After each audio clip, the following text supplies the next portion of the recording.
So, so guys, hi pala sa mga followers ko at sa mga nagsuporta sa akin.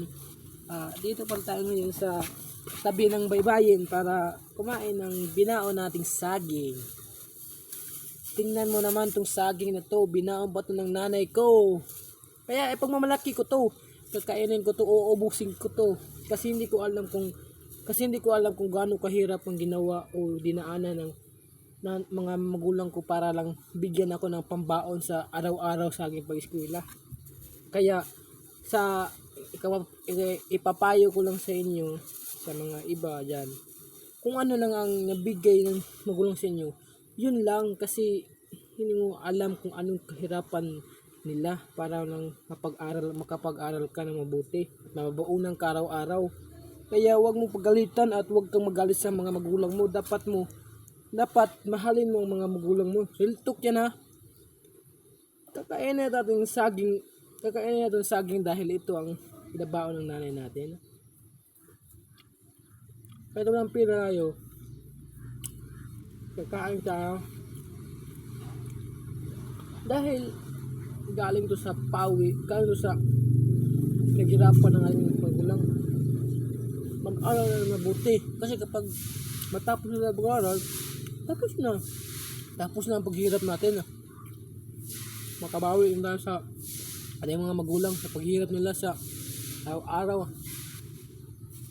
Alam mo naman kasi, mahirap talaga ang pabuhay ngayon. Lahat tayo mahirap. Kaya,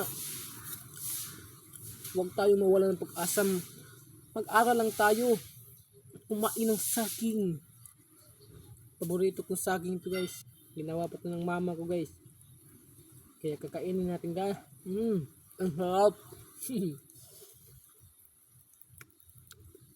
Kasi ako guys, may pangarap talaga akong matapos ng pag-aral. At kung susuportahan niyo akong maging vlogger, magawa ko yun at huwag kayong malala. Tutulungan ko kayo kahit saan pa kayo sulok ng mundo. Hindi ako katulad sa ibang vlogger. Hindi ito pang pansisira ha. Ito ay isa lang paliwanag at layunin ko. Kung ano ang layunin ko. Ang layunin ko po ay nabigyan ng ang mga mahirap dapat yan may nabigyan ng trabaho. Magawa ka ng business at mga mahirap paaralin mo. Sila yung patrabahoin mo. Yun ang plano ko kaso wala pa. Hindi pa tayo tapos mag-aral. Wala pang views. Ang kunti pa ng mga views ko sa TikTok. Hindi pa ako nagkapira.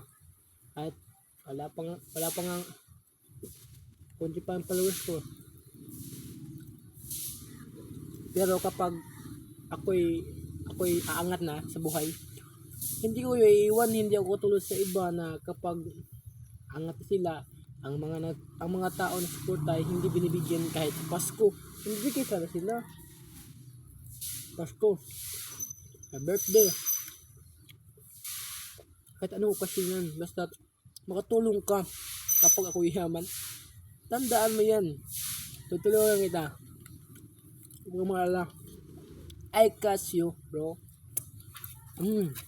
Salamat ha, panonood nyo.